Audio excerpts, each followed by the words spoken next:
Hey, good day, everybody. Today, what I want us to explore is how we move from this idea of ideology to affiliation. So we've learned about, how we acquire our ideology or our values or our political beliefs within the political culture. But now, how do we take those values and translate them into some sort of identification and affiliation with a political movement or political parties? So let's dive right in and let's take a look.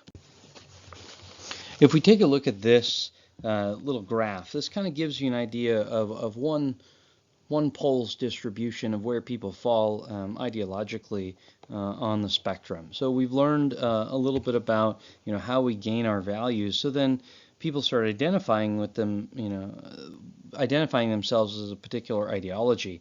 Ideologues, people who hold some sort of ideology, really hold a consistent set of values typically about the purpose and scope of government. And then they tend to evaluate the candidates that they have to vote on in ideological terms. If you take a look at this graph, right, you can see the normal distribution centers on moderate. If we're just asking, what is your affiliation? 29%, the vast majority, vast plurality of people are going to say that they're moderate. It's a safe choice. Sometimes we say that when we don't clearly understand the alternatives, but when allowed to say in this survey, I haven't thought that much about it. Well, 24% of respondents in this survey actually acknowledged that they hadn't thought much about ideology and were excluded from the distribution. So given the opportunity, I haven't thought much about it, people are more likely to describe themselves that way. If we also look at some other studies about people's ideological thinking, there's two themes that they've found that run through people's minds when they're asked to describe what is a liberal and what is a conservative. One theme actually associates liberals with change and conservatives with tradition. And it kind of corresponds to that distinction between liberals and conservatives on the exercise of freedom and the maintenance of order, which we'll look at here in a second. Our textbook points out, where we place ourselves in the 21st century isn't always clear. At one time, the liberal and conservative continuum represented a single dimension, and that was the idea of what was the attitude towards government activity. Liberals tended to be more in favor of government action and to provide public goods, while conservative favored less of the government in this role. That simple distinction isn't as useful today, our book pointed out. Many people call themselves liberal no longer favor government activism in general, and many self-styled conservatives no longer oppose it in principle. The attitudes toward government really also depend on which party controls the government.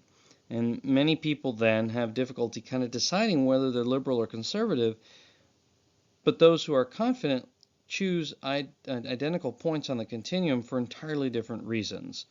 People often describe themselves as liberal or conservative because of the symbolic value of the terms and not as much for reasons of ideology. So sometimes it's the tradition, but also sometimes it's the ideology itself. Our textbook pointed out the idea that it's not just a simple linear progression from liberal to conservative. In fact, that there is a two-dimensional framework. It's more than just liberal and conservative. That alternative classification that Janda proposed has people evaluate three things: freedom, order, and equality. And it describes liberals, as you can see here, as people who believe that government should promote equality, high on the equality spectrum of the modern dilemma, and even if some freedom is lost in the process. And those who oppose surrendering freedom to the government-imposed order might be considered conservatives, right? Conservatives don't necessarily oppose equality, but they put a higher value on freedom than equality when the two conflict. But you'll notice that conservatives actually aren't above restricting freedom because they might tend to support freedom when threatened with the loss of order. Right? Both groups value freedom, but one is more willing to trade freedom for equality, and the other might be more inclined to trade freedom for order. And if we look at this in this sort of two-dimensional perspective, we see the emergence of libertarians and communitarians. And so our traditional labels of liberals and conservatives might cloud the issue a little bit because those libertarians, when we look at the modern dilemma of freedom versus equality, it's freedom, individuality, less government stepping in. And freedom versus order on the original dilemma, again, freedom, less government. And so you'll see that libertarian group emerge just as much as you would see the communitarian group emerge in this two-dimensional system.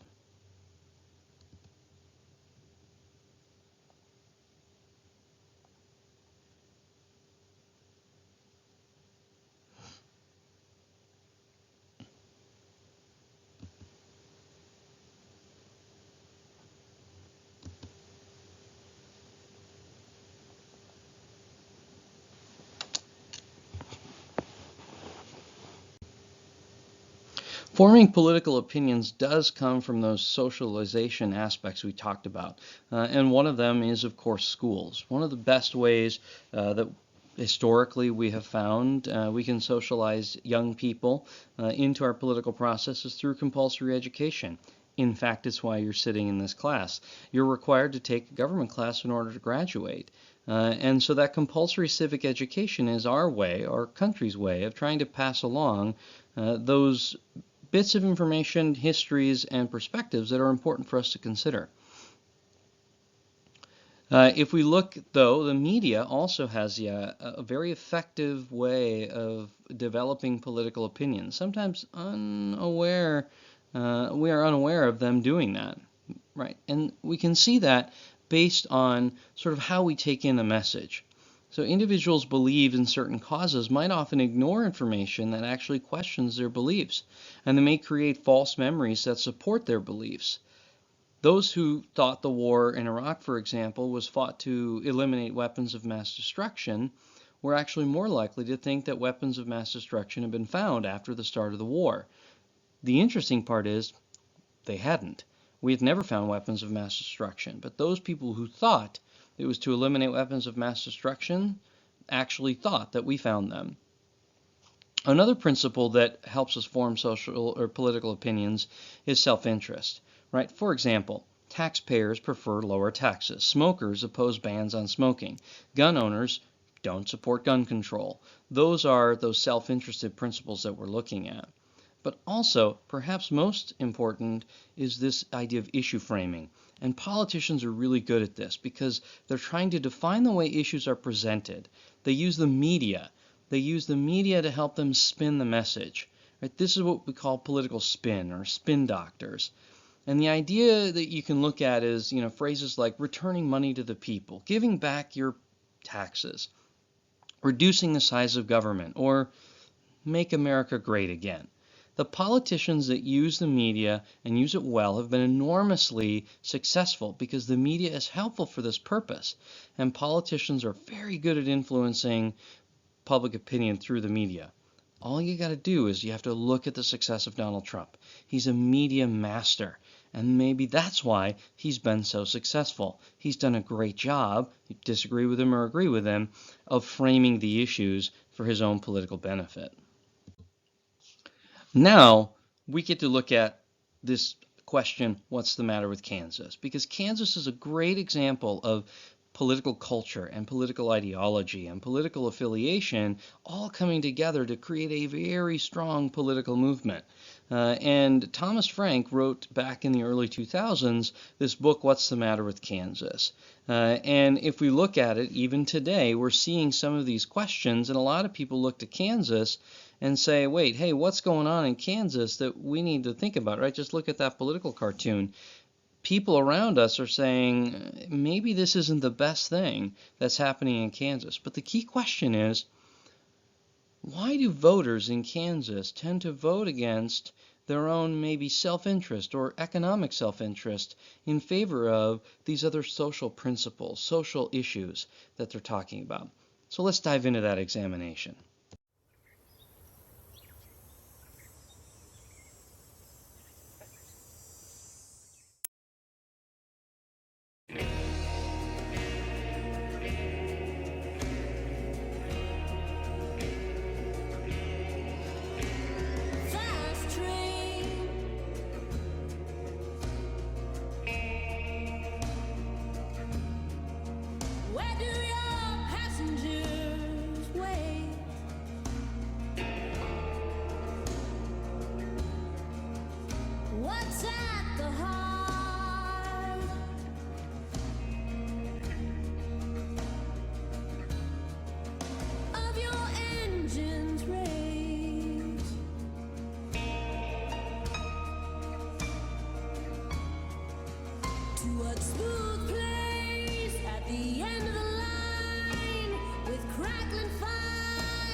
I'm sorry, I'm a Republican. Well, you know, You might want to give that to somebody else. Okay. I've never voted a straight ticket in my life. I always vote the issue and I vote the person. Well, I do too, but the issues are that the Democrats are just too liberal, too pro-abortion, too pro-gun control. He ain't gonna bother you.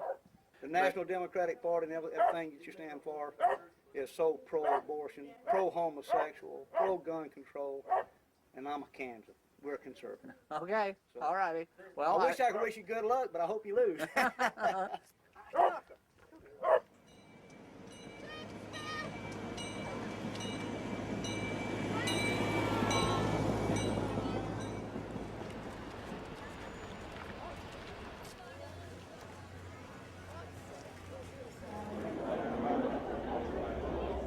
It's going to leave glue to attract more grit and dirt. You know, there's 335 nutrients in that apple.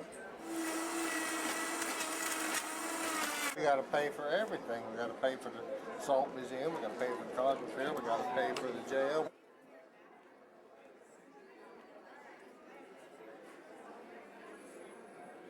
Hi. How are you? Good.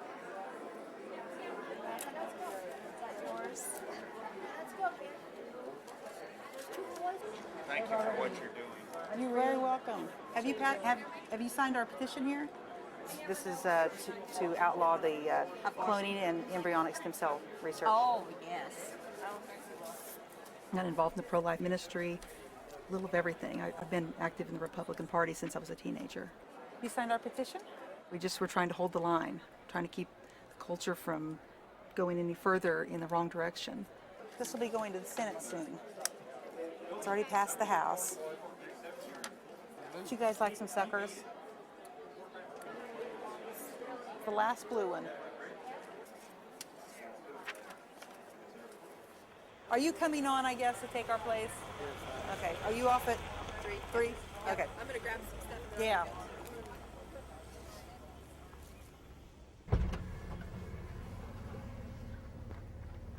What that is. Oh. Guys aren't goats, you're pigs. I grew up about 15 miles from here in the suburbs.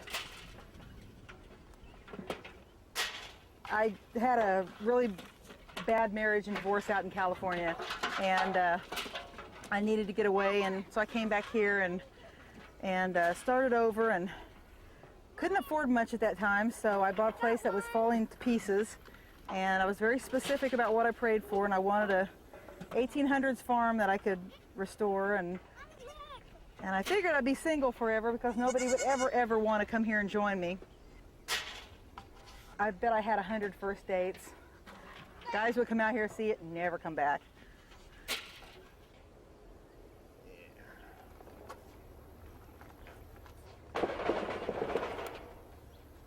It wasn't my original plan. I grew up in Denver, Colorado, and although I loved the country and the mountains, I never really thought I'd be on a farm. And when I met Angel, of course, I saw the place, and my immediate thought was, wow, that's a really great place. And then I started seeing her work on the ranch, and I thought, wow, that's a lot of hard work.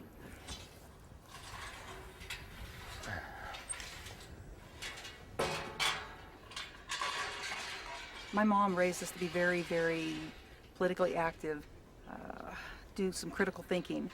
Ronald Reagan coming onto the political scene had a great deal to do with it. I was still in high school, but his ideas, I became a big fan very early on. So much so, we named one of our children after him. Come on, Reagan. What? Come on, Katie. You having a hard time carrying that? There you go. Well, this is horse food, not goat food. Hey, you said grain. Yeah.